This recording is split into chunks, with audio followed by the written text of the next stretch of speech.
He's critical. Josh Wooten can't breathe on his own. ER doctors think he is suffering from pneumonia, but leading pediatrician Dr. Chavez suspects something much worse. He's not behaving like your normal pneumonia child. This child was sicker than you expect. When Dr. Chavez studies x-rays of Josh's heart, he notices that it appears abnormally large. I need an ecodone now. He thinks this could be a clue as to why Josh can't breathe. Josh's mother, Vanessa, and sister, Stephanie, finally arrive at the ER and meet up with his father, James. Having lost the ambulance that was rushing Josh to the hospital, they fear something terrible has happened, but they're in for a shock.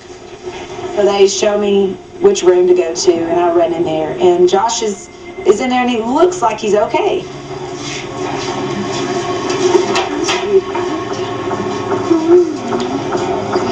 Josh has been on a ventilator for 30 minutes now, and his condition has improved dramatically.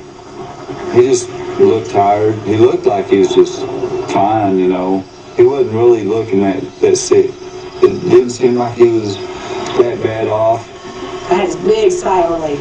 Oh, well, I found him. Everything's good. We're in the hospital. They'll give him the medicine or whatever it is that they need. And then we'll be able to, go home soon. But Josh's healthy appearance may only be skin deep. An ultrasonic echocardiogram has scanned the inside of his body and provides an image of his heart. The scan proves that the heart's right chamber is abnormally large. This enlargement could be a sign that Josh's arteries are restricting blood flow, causing his heart to work extra hard pumping blood to his lungs. However, additional tests on Josh's blood vessels draw a blank. Dr. Chavez is forced to conclude that Josh was simply born with an enlarged heart. It certainly isn't the reason he can't breathe. The team is back to square one. It's not enough to explain why it's child that's sick, so you have to keep looking until you find your diagnosis.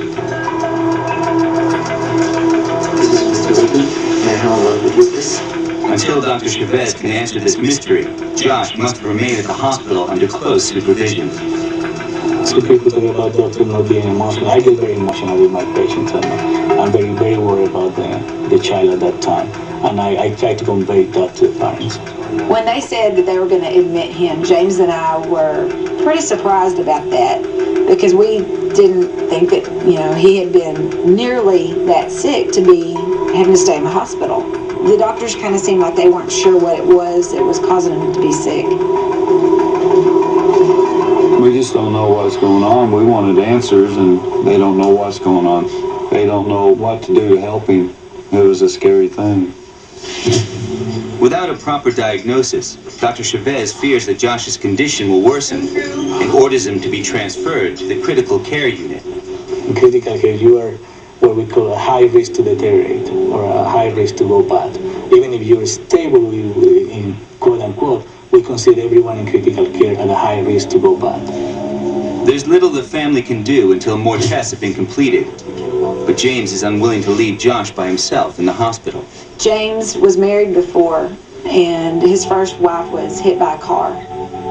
And she was literally brain dead, and they kept her body alive on machines for 8 hours.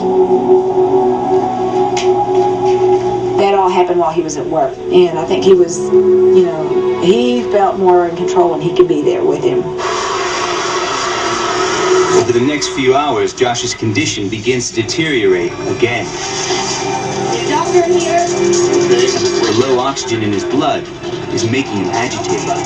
He was starting to be combative with what the nurses were wanting to do. He was fighting, and that was starting to worry the nurses, and it was worrying me too. The doctors finally managed to sedate Josh, but they still don't know how to help him. I was getting frustrated with them at that time. I wasn't getting nothing other than that. They're rolling this out, they're rolling that out, and we couldn't find out anything. I'm seeing a child that is deteriorating, it's getting worse. So that could mean many things. One could be that we're missing the boat, that there is something here that we're not recognizing. Then suddenly, Josh's condition takes a terrifying turn for the worse. I was standing outside the room with a nurse, and I kind of took a glimpse in the room, and I seen the doctor working on Josh.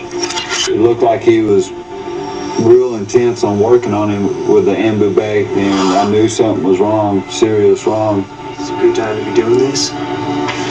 Call code blue. I'm sorry, you have to go. You see all these people running into the room. I was in shock. This oxygen is really I didn't know what was going on. His heart rate is still good. His ultrasound. Third AV axis.